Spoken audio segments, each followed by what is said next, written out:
Friends, आज हम start करेंगे क्लास 9 सिविक्स के चैप्टर वर्किंग ऑफ इंस्टीट्यूशंस का मॉड्यूल 9।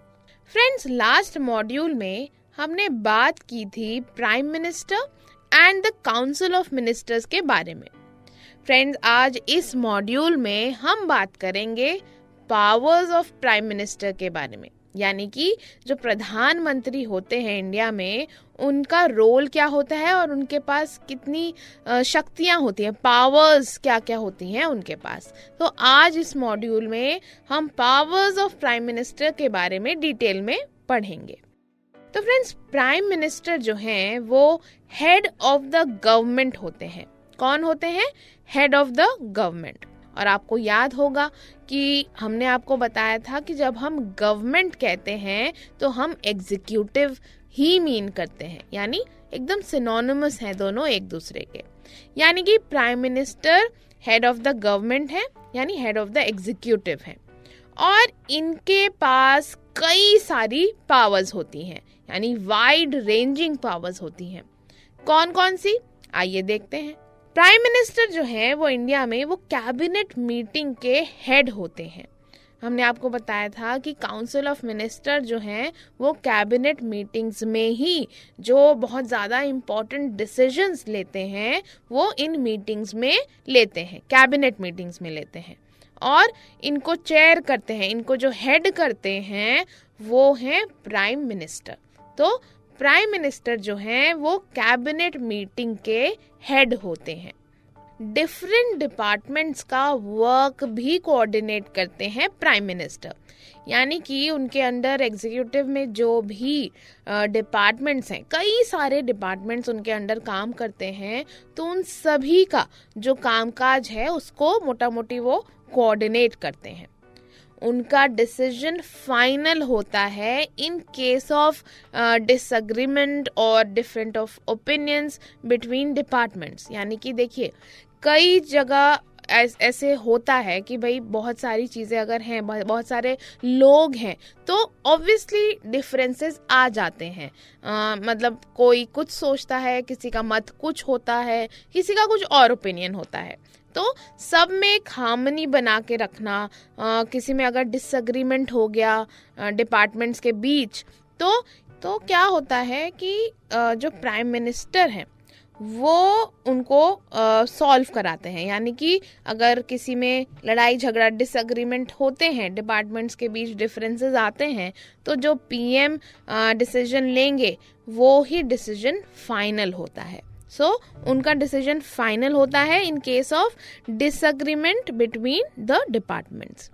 इसके साथ साथ जो प्राइम मिनिस्टर हैं वो जनरल सुपरविजन रखते हैं दूसरी मिनिस्ट्रीज पे, क्योंकि बहुत सारी मिनिस्ट्रीज होती हैं जो प्राइम मिनिस्टर को देखनी पड़ती हैं, तो वो एक तरह से कह सकते हैं कि निगरानी रखते हैं दूसरी मिनिस्ट्रीज पे।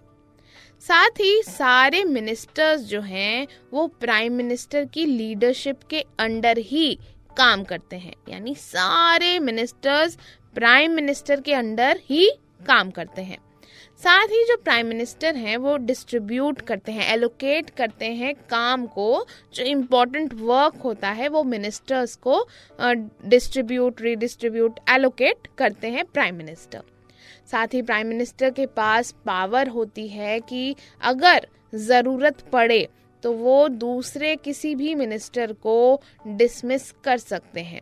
और मतलब अगर प्राइम मिनिस्टर को लगता है कि कोई मिनिस्टर ऐसा है जो ठीक से काम नहीं कर रहा, मतलब बिल्कुल उम्मीदों पे नहीं खरा उतर रहा, तो पीएम के पास पूरा पावर है कि उस पर्टिकुलर मिनिस्टर को या कुछ मिनिस्टर्स को वो डिसमिस कर सकते हैं, यानी कि उनको उनकी पोस्ट से हटा सकते हैं।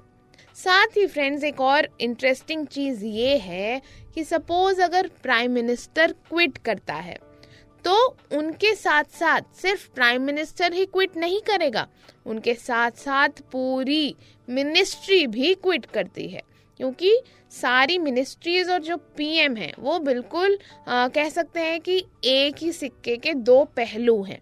तो अगर प्राइम मिनिस्टर क्विट करता है तो पूरी मिनिस्ट्री भी क्विट करती है, और इसीलिए जो कैबिनेट है उसको मोस्ट पावरफुल इंस्टीट्यूशन कहा जाता है इंडिया का।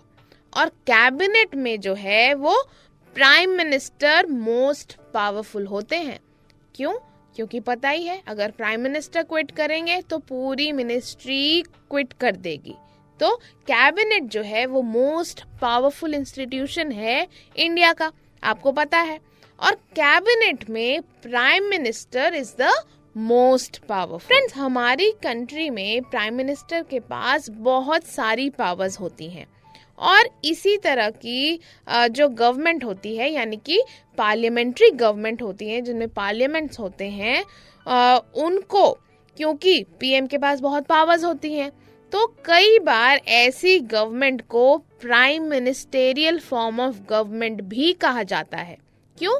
क्योंकि देखिए, पार्लियामेंट्री गवर्नमेंट अगर है तो पीएम के पास, प्राइम मिनिस्टर के पास बहुत सारी पावर्स होती हैं और ऐसी जो भी गवर्नमेंट है उनको कई बार prime ministerial form of government भी कहा जाता है, क्योंकि प्राइम मिनिस्टर्स के पास इतनी वाइड रेंजिंग पावर्स होती हैं कि ये नाम उसी से पड़ गया है, क्योंकि is so powerful that it is also known as prime ministerial form of government.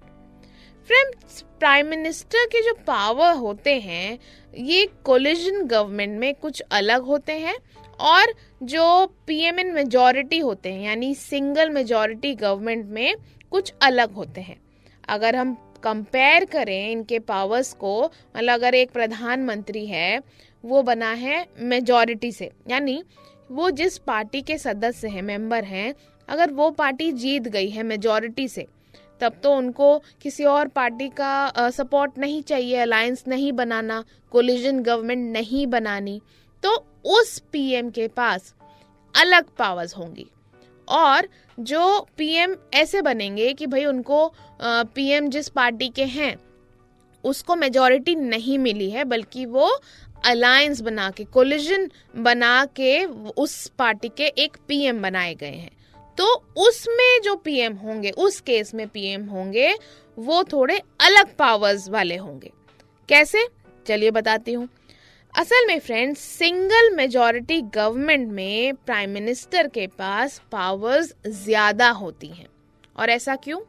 जाहिर सी बात है, अगर एक ही पार्टी को मेजॉरिटी मिली है और उसी पार्टी के पीएम बने हैं, तो जो प्राइम मिनिस्टर हैं वो अपनी पार्टी से चीजें डिस्कस करेंगे और वो अपना डिसीजन लेंगे और किसी भी अदर पार्टी या लीडर्स को वो आंसरेबल नहीं होंगे। वो वही डिसीजन ले सकते हैं, लेंगे और एग्जीक्यूट भी कर सकेंगे जो उनका मन हो, जो उन लोगों को लगे, जो पीएम को लगे कि भाई ये देश के लिए सही होगा। साथ ही फ्रेंड्स, अगर कोलिजन गवर्नमेंट है, जहां वहां के पीएम है, अलायंस बना के पीएम बनाए गए हैं, तो उधर क्या होगा कि कोलिजन गवर्नमेंट है तो वहां पे एक से ज्यादा पार्टी का इन्वॉल्वमेंट है, तो वहां पे जो पीएम है वो अपनी पार्टी के साथ साथ जो दूसरी पार्टीज हैं जिन्होंने उनकी पार्टी को सपोर्ट किया है, उन लोगों को, उनके लीडर्स को भी अपनी पार्टी के साथ साथ तो वो करते ही हैं डिस्कशन, बल्कि अगर कोलिजन होगा तो क्या होगा कि वो दूसरे पार्टी के लोगों को, लीडर्स को, उनको भी उनकी राय भी उनको लेनी पड़ेगी। और कोलिजन पार्टीज के सपोर्ट पर गवर्नमेंट सर्वाइवल डिपेंड करता है। ये तो आपको पता है कि अगर कोई गवर्नमेंट कोलिजन से बनी हुई है तो कोलिजन पार्टीज यानी जो अलायंस पार्टनर्स होंगे उनके सपोर्ट पर गवर्नमेंट का सर्वाइवल डिपेंड करता है। तो इस तरह पीएम के पावर्स इस केस में, यानी जब अलायंस है, कोलिजन गवर्नमेंट है, इस केस में पीएम के पावर्स लिमिटेड हो जाते हैं, थोड़े से रेस्ट्रिक्टेड हो जाते हैं। तो समझ आया आपको? इन दोनों केसेस में जो पीएम होते हैं, प्राइम मिनिस्टर होते हैं, उनके जो पावर्स हैं उनमें डिफरेंस हो जाता है। क्यों हो जाता है ये आप बिल्कुल अच्छी तरह अब समझ ही गए हैं। तो हमने अभी तक क्या क्या पढ़ा? हमने पढ़ा कि जो प्राइम मिनिस्टर होते हैं इंडिया में वो हेड ऑफ द गवर्नमेंट होते हैं, और हेड ऑफ द गवर्नमेंट मतलब हेड ऑफ द एग्जीक्यूटिव, और उनके पास वाइड रेंजिंग पावर्स होती हैं। वो हेड करते हैं कैबिनेट मीटिंग्स को, कोऑर्डिनेट करते हैं दूसरे डिपार्टमेंट्स के काम को, साथ ही जनरल सुपरविजन करते हैं डिफरेंट मिनिस्ट्रीज का, और सभी मिनिस्टर्स पीएम की लीडरशिप में काम करते हैं। साथ ही फ्रेंड्स पीएम जो है, प्राइम मिनिस्टर जो है, वो डिस्ट्रीब्यूट करते हैं काम, किसको? मिनिस्टर्स को, यानी डिस्ट्रीब्यूट एलोकेट करते हैं वर्क टू डिफरेंट मिनिस्टर्स। और साथ ही उनको पूरा ये राइट भी है कि अगर उनको लगे कि कोई मिनिस्टर अच्छे से काम नहीं कर रहा या उनके उम्मीदों पे खरा नहीं उतर रहा, तो वो उसको डिसमिस कर सकते हैं। साथ ही क्योंकि पीएम इतने पावरफुल होते हैं पार्लियामेंट्री डेमोक्रेसी में, पार्लियामेंट्री फॉर्म ऑफ गवर्नमेंट में, तो ऐसी गवर्नमेंट को फ्रेंड्स कई बार क्या कहा जाता है? Prime ministerial form of government भी कहा जाता है। फ्रेंड्स लेकिन एक बात ये भी है कि प्राइम मिनिस्टर अगर कोलिजन गवर्नमेंट के हैं, यानी सिंगल मेजॉरिटी पार्टी के नहीं हैं, कोलिजन के हैं, तो उनकी जो पावर्स हैं वो लिमिटेड होती हैं as compare to single majority government के। क्यों?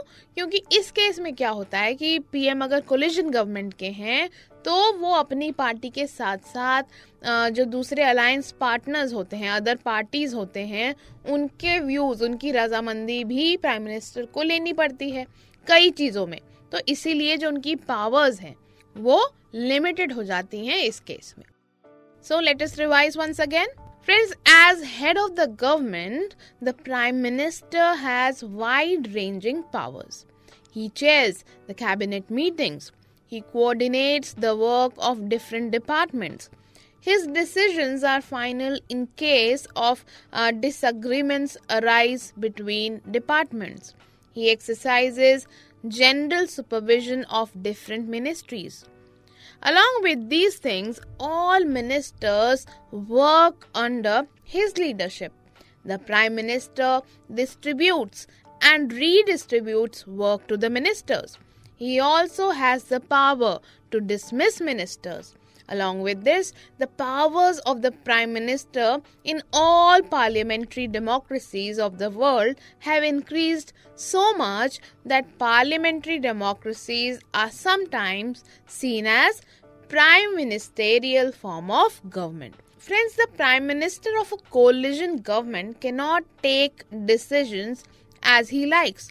He has to accommodate different groups in his party as well as among alliance partners on whose support the survival of the government depends. तो friends, ये था हमारा आज का module और हमने इस मॉड्यूल में प्राइम मिनिस्टर के पावर्स को अच्छी तरह से जान लिया है।